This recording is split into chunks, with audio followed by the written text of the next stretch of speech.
क्या आपने कभी सोचा है कि जो इंसान आपके सबसे करीब था, जिसके साथ आपने खाना खाया, हंसे रोए अपने सपने बांटे, वही एक दिन आपकी पीठ में छुरा घोंप देगा? और तब आप क्या करेंगे? माफ कर देंगे, भूल जाएंगे, आगे बढ़ जाएंगे? सुनिए, अगर आपने यही किया तो आप सबसे बड़ी गलती कर रहे हैं जो एक इंसान कर सकता है। आचार्य चाणक्य ने आज से हजारों साल पहले एक ऐसी बात कही थी जो आज भी उतनी ही सच है जितनी तब थी। शत्रु को माफ करना उसे दूसरा मौका देना है, और दूसरा मौका देना अपने आप को कमजोर साबित करना है। आज इस वीडियो में हम बात करेंगे उन 3 ऐसी खतरनाक चालों की जो चाणक्य ने सिखाई हैं, जिन्हें अगर आपने समझ लिया तो आपका कोई भी दुश्मन आपके सामने टिक नहीं सकता।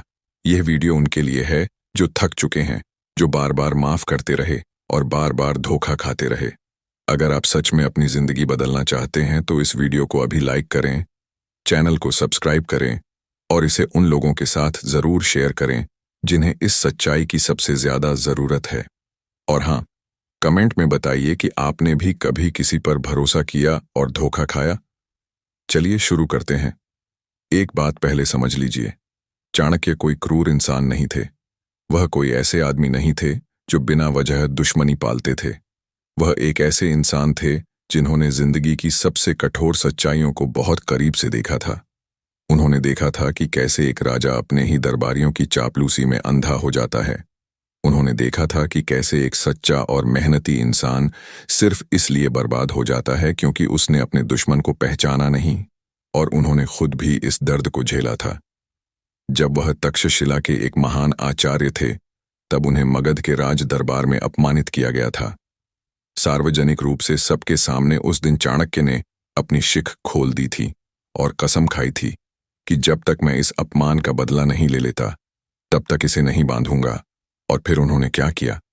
उन्होंने सिर्फ बदला नहीं लिया, उन्होंने पूरा साम्राज्य पलट दिया।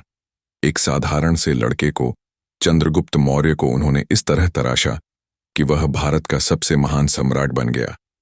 यह था चाणक्य का तरीका। माफी नहीं, रणनीति भूलना नहीं सीखना, और सबसे जरूरी शत्रु को पहचानना समझना और फिर उसे उसी के हथियारों से साफ करना। तो आज हम जिन 3 चालों की बात करेंगे वह सिर्फ दुश्मन को हराने की चालें नहीं हैं। ये 3 ऐसे सिद्धांत हैं जो आपको एक मजबूत, समझदार और अजय इंसान बनाते हैं। पहली चाल है मौन और अदृश्यता की शक्ति। दूसरी चाल है सूचना और गुप्तचर्या की ताकत। और तीसरी चाल है धैर्य और सही समय का इंतजार। इन तीनों को जो समझ लेता है उसे किसी से डर नहीं लगता, और जो इन्हें नजरअंदाज करता है वह अपनी तबाही खुद बुलाता है। लेकिन इससे पहले कि हम इन तीनों में जाएं, एक बहुत जरूरी बात समझनी होगी, और वह यह कि दुश्मन कौन होता है।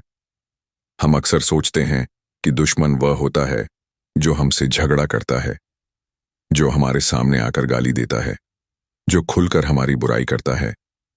लेकिन चाणक्य कहते हैं कि सबसे खतरनाक दुश्मन वह नहीं होता जो सामने से वार करता है। सबसे खतरनाक दुश्मन वह होता है जो मुस्कुराते हुए पीठ पर वार करता है, जो आपके साथ बैठकर खाना खाता है और मन में आपकी बर्बादी की योजना बनाता है, जो आपकी तारीफ करता है और पीछे से आपके बारे में गलत बातें फैलाता है, जो आपकी कमजोरियों को जानता है और सही मौके पर उनका इस्तेमाल करता है। आचार्य चाणक्य ने अपनी नीति में स्पष्ट कहा है, जो शत्रु मित्र का भेष धारण करें वह सर्प से भी अधिक घातक होता है, क्योंकि सर्प को देखकर तुम सतर्क हो जाते हो, लेकिन मित्र के वेश में छुपे शत्रु को देखकर तुम अपना दिल खोल देते हो। और यही वह पल होता है जब आप सबसे कमजोर होते हैं, जब आप किसी पर विश्वास कर लेते हैं, जब आप अपनी बातें, अपने सपने, अपनी कमजोरियां किसी के सामने रख देते हैं। तभी वह इंसान अगर दुश्मन हो तो वह आपको सबसे गहरे घाव दे सकता है। इसीलिए चाणक्य कहते हैं कि हर इंसान को अपनी कमजोरियां छुपा कर रखनी चाहिए। यह कोई बेईमानी नहीं है, यह आत्मरक्षा है, और आत्मरक्षा हर जीव का पहला धर्म है। अब आते हैं पहली चाल पर, और इसे ध्यान से सुनिए, क्योंकि यह वह चाल है जिसे सबसे ज्यादा लोग गलत समझते हैं। पहली चाल, मौन और अदृश्यता की शक्ति। जब कोई आपको नुकसान पहुंचाता है, जब कोई आपको धोखा देता है, जब कोई आपके साथ गलत करता है, तो आपका पहला इंपल्स क्या होता है? ज्यादातर लोगों का दिल करता है कि वह उसी वक्त जवाब दें। उसी वक्त उस इंसान को बता दें कि मैं सब जानता हूं। उसी वक्त अपना गुस्सा निकालें, चिल्लाएं, लड़ें, बदला लें। और यही वह गलती है जो आपको कमजोर बनाती है।